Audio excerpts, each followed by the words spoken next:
Bismillahirrahmanirrahim. Assalamualaikum warahmatullahi Bismillahirrahmanirrahim. Assalamualaikum warahmatullahi wabarakatuh. Assalamualaikum warahmatullahi wabarakatuh.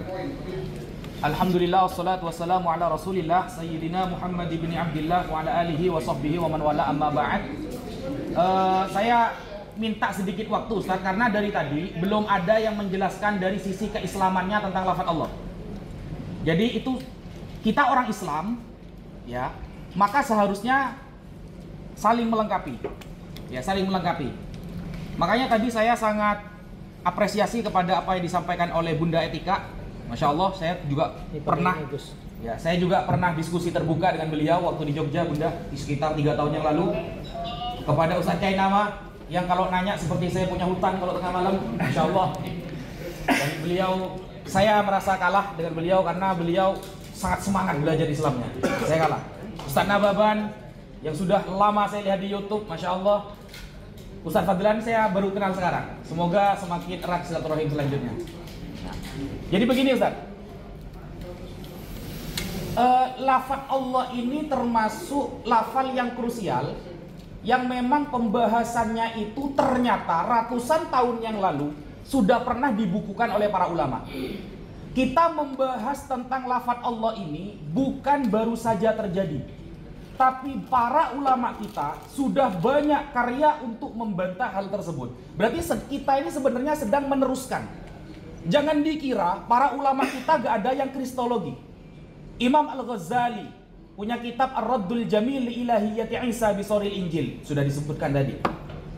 Dan semua para ulama atau yang sering berdiskusi dengan orang Nasrani namanya Imam Fakhruddin Ar-Razi.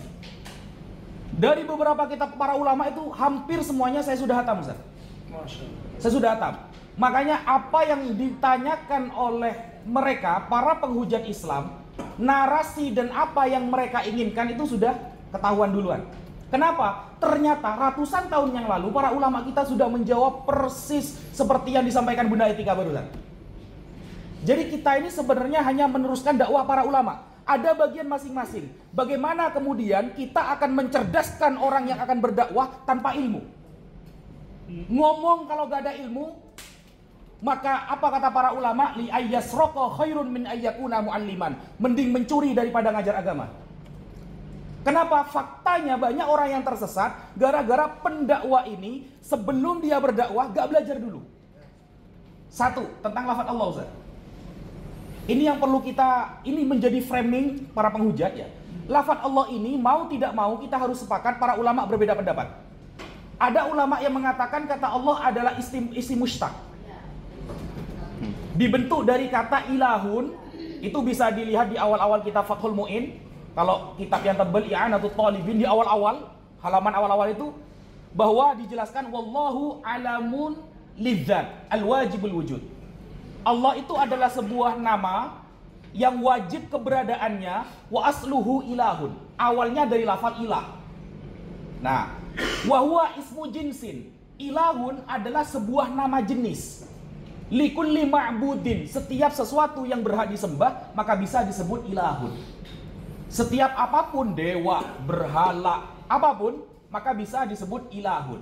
Nah, dari lafaz ilahun kemudian didatangkan al-ta'rif kalau dalam ilmu nahwu sharaf. Al yang bermakna khusus. Sehingga di dalam gramatikal Arab mendatangkan al itu berpengaruh maknanya. Yang awalnya umum, nakirah, menjadi ma'rifat. Dan lafaz Allah adalah a'raful ma'arif, paling ma'rifatnya isi ma'rifat, double ma'rifat. Tidak ada selain lafaz Allah yang bisa double ma'rifat. Tidak ada.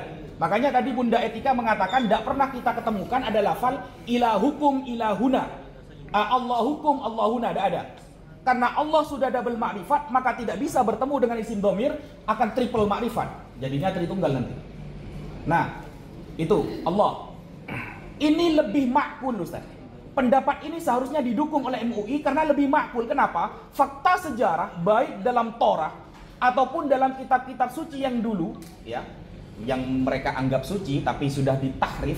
Saya sangat setuju istilahnya Ustadz Kainama, agama samawi hanya Islam.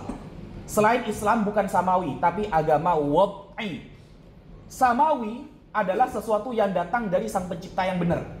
Kalau ad-dinul wad'i, ya, agama yang dibuat-buat oleh pelakunya atau oknumnya sendiri. Itu namanya agama wad'i, dan itu sudah dijelaskan oleh para ulama yang disampaikan oleh Ustaz Kainama. Nah, sehingga kalau kita nanti berpendapat Allah ini adalah isim jamid, memang pendapatnya ada. Ini saya kutip di dalam kitab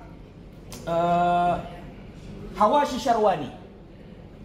Hawashi Syarwani ini hasyiah dari Tuhfatul Muhtaj ala Syarhil Minhaj. Nah, di dalam kitab Hawashi Syarwani, beliau ternyata lebih condong kepada kata Allah itu adalah isim jamid, tidak bentuk dari kata lain, tidak dibentuk dari kata lain.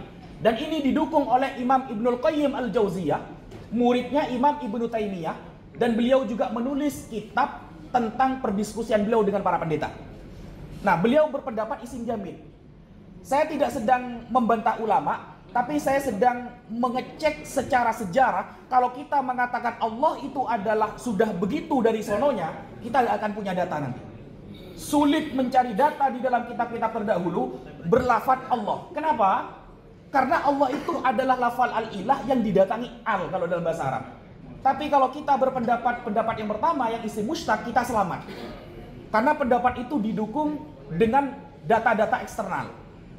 Makanya ada yang namanya Ismail, Yismail, Tuhan mendengar, Ismail. Ya, saya orang Madura, Bun, jadi Il.